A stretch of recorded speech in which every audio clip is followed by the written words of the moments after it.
2020. Année que je pense on peut qualifier de chiante. On peut quand même résumer cette année par 3 mots. Confinement, Covid, dépression. Des mots qui respirent le bonheur. Mais 2020 pour moi ça a été aussi une année importante. Une année importante pour ma culture. Que ce soit à travers des films, séries, mangas, animés, jeux vidéo, livres, romans, j'ai jamais autant consommé de produits culturels que cette année-là. Et le confinement a dû aider. Du côté des films et des séries, j'ai refait Breaking Bad et c'est toujours un chef-d'œuvre, mon dieu mais qu'est-ce que c'est trop bien. J'ai découvert la saga de Mad Max ou encore Silent Voice. Du côté des mangas et animés, j'ai fini Berserk, j'ai découvert Blameless, Blame, Food Wars, faut qu'on en parle de Food Wars.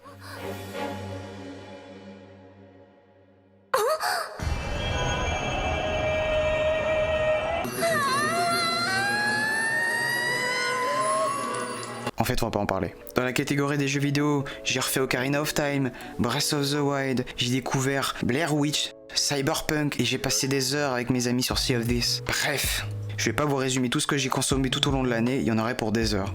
Mais il y a un film que j'ai redécouvert et que je pense au fond de moi, je l'avais pas tellement oublié. Et ce film, c'est Mon voisin Totoro.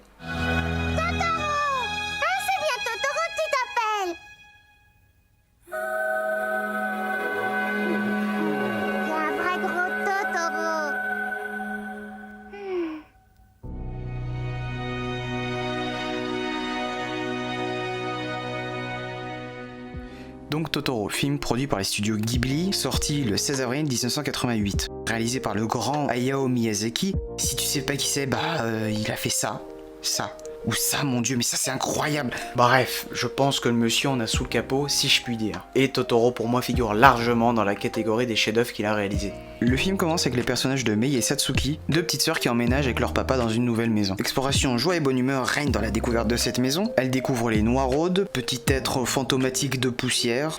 En gros, c'est des fantômes acariens. Ils font fuir les fantômes de poussière, le lendemain Satsuki part à l'école et Mei va se balader dans le jardin. Elle découvre des mini Totoro, et on sait pas comment ils s'appellent. Moi je les ai appelés Albert et Augustin. Très bien. Donc Mei poursuit Albert et Augustin jusqu'à un gigantesque arbre, et elle tombe dedans. Et ça me rappelle quelque chose. Coïncidence. Elle fait la rencontre de Totoro, une boule de poil avec des bras et des oreilles. J'appelle ça un boule de poilus Auretitus. Tu viens de l'inventer? Oui.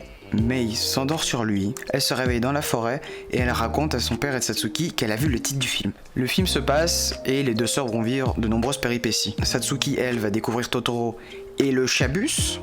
Oui, le Chabus. Totoro découvre lui le concept de parapluie.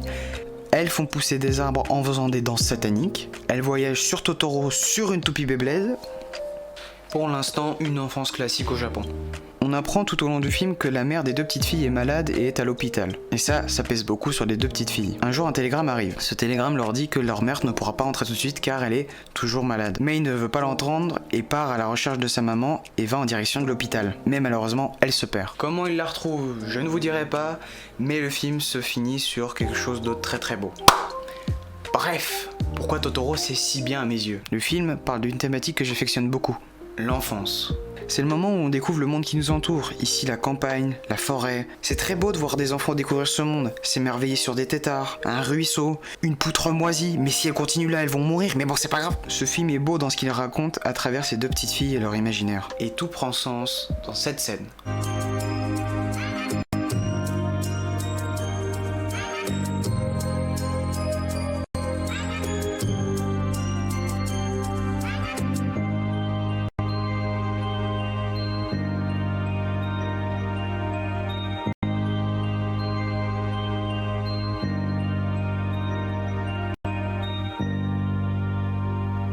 Ici ce thème musical qui exprime l'émerveillement, les fantômes qui fuient vers la forêt, et Satsuki qui dort et qui doit sûrement rêver.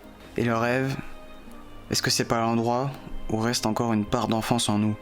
C'est l'endroit où la barrière du non-dit n'existe plus. L'endroit où on laisse notre créativité s'exprimer à travers notre imaginaire. Tout ça pour moi rend ce film magnifique, mais il y a un truc que je vous ai pas dit. Totoro est le premier film d'animation japonais que j'ai vu de toute ma vie. Quand j'avais dans les alentours de 6-7 ans, j'ai découvert le film en VOD sous-titré. Bien sûr, je savais pas lire, mais je comprenais déjà tout ce que voulait me dire le film. En tout cas, tout ce qu'il voulait me faire ressentir. L'émerveillement, Et oui, l'émerveillement. Ce qui est la marque des films Ghibli d'ailleurs. Je vous recommande donc ce film rien que pour l'animation qui, après 30 ans, n'a pas pris une ride, c'est incroyable. Mais voilà, j'aime ce film, il aime ce film, bah pas tellement, parce que quand on regarde dans le fond du truc... Bref, j'espère que ça vous aura plu, et on vous dit à la prochaine. Bye.